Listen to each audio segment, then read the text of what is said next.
صباح الخير، صباح الورد، صباح الياسمين، صباح كل ما هو جميل. صباح الخير البنات، صبحوا تربحوا ان شاء الله. اليوم البنات معكم في واحد الوصفه بلا ما نطول عليكم، لاي وحده كتعاني من الشيب وبغات تصبغ شعرها في الدار بلون بني رائع. البنات لون بني رائع، وماشي غير غادي نصبغوا غير شعرنا ولا غندرقوا غير الشيب، لا، غادي ندرقوا الشيب، غادي نقووا الشعر، وغادي نطولوا الشعر البنات. يعني 3 في 1. غادي دير صباغه طبيعيه منزليه اللي غادي تحيي لك الشيب، غديري وصفه اللي غادي تطول لك شعرك، وغديري وصفه اللي غادي تقوي لك شعرك البنات. 3 في 1. يعني هاد الوصفه فيها 3 في 1. وغنبدا معكم بالوصفه ديالنا. قبل ما نبدا معكم نحب نرحب بالبنات القدامات وجدادات، نقول لكم كاع على راسي انكرو بيزو ليكم. ويلا معنا البنات المكونات ديال الوصفه الرائعه البنات، روعه. انا درتها ثاني مره، هذه ثاني مره فايته دايرها وعطاتني واحد النتيجه رائعه، وقلت الله تنشاركها مع البنات والله ما نخبيها عليهم. المهم البنات وصفه روعه اللي كتبغي تصبغ شعرها في الدار بدون ضرر، يعني بدون تقصف ولا تساقط ولا روعه روعه. المهم هادشي اللي غنقول لكم رائعه بكل معنى الكلمه. عندنا الحنه البنات، والحنه ممكن تستغناو عليها، ولكن البنات زوينه بزاف بزاف. الفروه ديال الراس يعني الخليجيات تبارك الله عليهم كل سيمانه كيديروها. الحنه البنات رائعه. الفروه ديال الراس، حنا ملي كنقولوا فروه صحيه ديال الراس يعني شعر طويل، شعر قوي زوين، يعني رائعه بكل معنى الكلمه. الحنه البنات نمشيو ناخذها اوراق ونعطيوها لشي واحد، شي عطار يطحنها لينا. ناخذ اوراق، ما ناخذهاش مطحونه، تكون بارده ولا لا، ناخذوها اوراق وطحنوها على يديكم. رائعه بكل معنى الكلمه. هاد الكميه اللي عطيتكم انا كتجيني مع شعرنا تبارك الله. شعري راه طوال. غنخلي لكم واحد التصويره هنا هي في المقدمه ديال الفيديو، يعني في الصوره المصغره غنخلي لكم شعري وغتشوفوا القوه ديالو والطول تبارك الله واللون حتى هو. المهم عندي الحنه البنات، وكما قلت لكم ممكن تستغناو عليها الا ما بغيتوش ديروها، ممكن تستغناو عليها. عندنا بيضه البنات غني بالبروتين، غني بالبروتين، زوين للشعر بزاف بزاف، زوينه للشعر بزاف بزاف. عندي بيضه، وعندنا نسكافي او قهوه سريعه الذوبان، ها هي نسكافيه البنات. وعندنا مكون رابع خطير البنات، هو اللي غيثبت لينا داك اللون ديال الشعر. كما قلت لكم انا هذه ثاني مره درتها، فايته دايرها وعطاني واحد اللون رائع. ولينها البنات حنه هنديه طبيعيه. انا قريت المكونات اللي فيها ما فيها حتى شي ضرر، غنعاود نديرها. هي هاد الروياله البنات رائعه بكل معنى الكلمه، شي حاجه خطيره البنات. كما قلت لكم انا قريت المكونات ديالها، رائعين بكل معنى الكلمه. يعني ما تخافوا لا من تساقط ولا من تقصف ولا حتى اي حاجه. الروياله البنات راه كاينه عند العطار، رائعه بكل معنى الكلمه. هذا البنات رويال. وعندي تقريبا 2 معالق ولا 3 ديال زيت الزيتون، ممكن تعوضوه بزيت الكوك او لو زيت جوز الهند.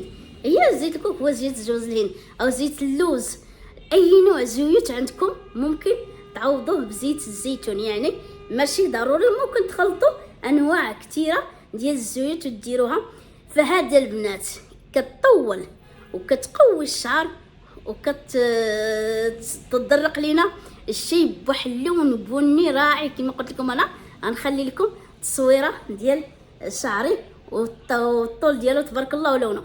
او ندوزو دابا البنات باش غندير واحد الحاجه في الكوزينه باش نخلطوا هاد المكونات هذه. يلا معايا الكوزينه.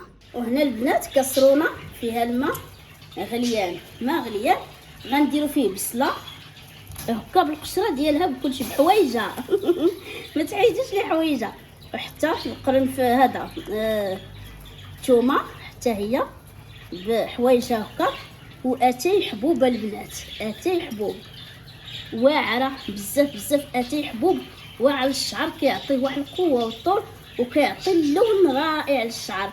غنديروا هاد المكونات هاد المكونات غنديرو في كاسرونه وغنخليهم. ممكن دير مع حتى شويه القرنفل اللي عندكم، انا ما عنديش.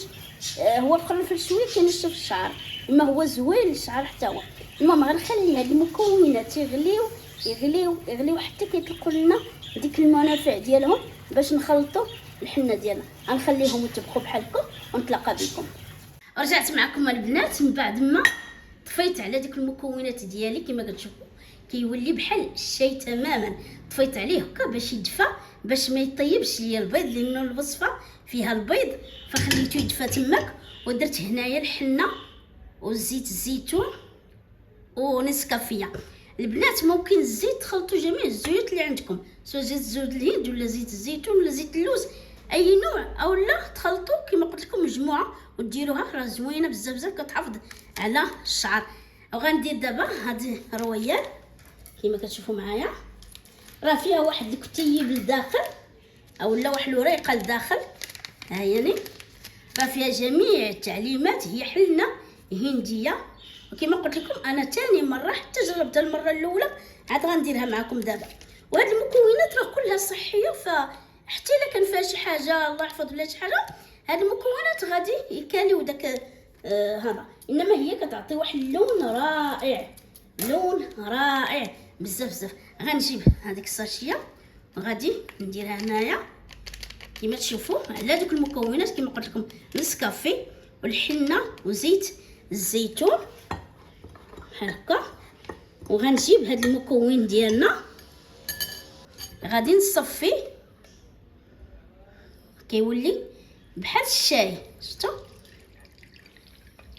به باش غادي نخلط هاد المكونات. كتطول البنات الشعر وكتقويه، رائعه بزاف بزاف. كونوا على يقين غادي تلقاو واحد النتيجه رائعه. صافي غادي نبدا دابا نخلط بهذا الماء هذا. غناخدو ونبدا نخلط به هاد الحنه حتى نحصل على القوام اللي انا باغا. هانتوما تشوفوا معايا دابا تكون ما خاطراش مقاصحه. كتطول الشعر البنات، رائعه. الثومه البصله كلهم معروفين واعرين للشعر، كيقويو الشعر كيطولوا الشعر من داكشي الرفيع. وصباغه طبيعيه غتكون اقل ضرر بملايين المرات من الصباغه الكيماويه. يعني الصباغه الكيماويه ضرر للشعر. وغادي نخلي لكم واحد التصويره غتشوفوا الشعر تبارك الله كيفاش داير. وليت كنعتمد غير على هادشي الطبيعي، حيت لي مش حيت داك الصباع، حيت داكشي، هادشي الطبيعي فقط بحال هكا.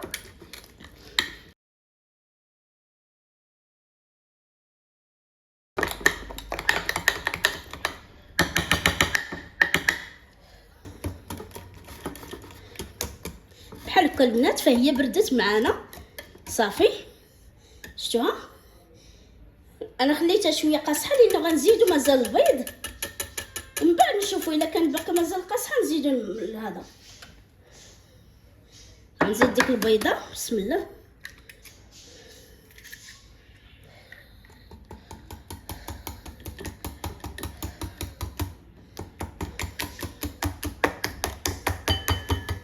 صافي هذا هو القوام اللي بغينا. شفتوا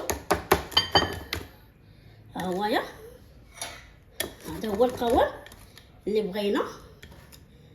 هيا البنات انا لاني دايره الزيف وداكشي ما يمكنش هذا.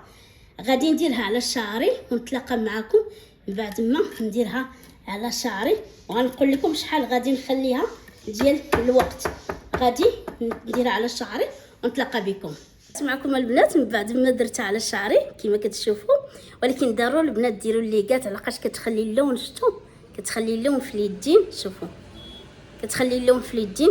نديروا ليغات. المهم غنخليها هكايا حتى نسالي الشقه ديالي والغدا. وهذا الماكسيموم البنات 4 ساعات كافيين، كتعطي اللون رائع. من 3 ساعات حتى 4 ساعات صافي. وغسلوا شعركم. غنخليها كما قلت لكم 4 ساعات بحال هكاك، ونتلاقى معكم من بعد ما نغسل شعري. وغنخلي لكم التصويره هنايا ولا في مقدمه الفيديو غتشوفوا اللون اللي عطاتني.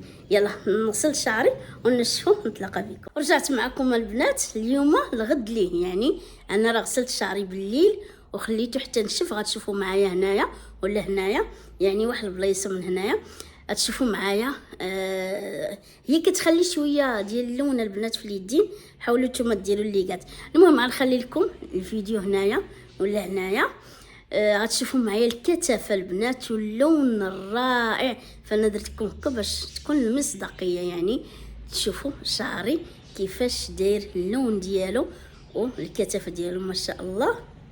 وانا كيما قلت لكم البنات ما كديرلاش شوار، لا يعني دوك المجففات وداك الشيء هذاك حافظ ليا على الشعر ديالي الحمد لله.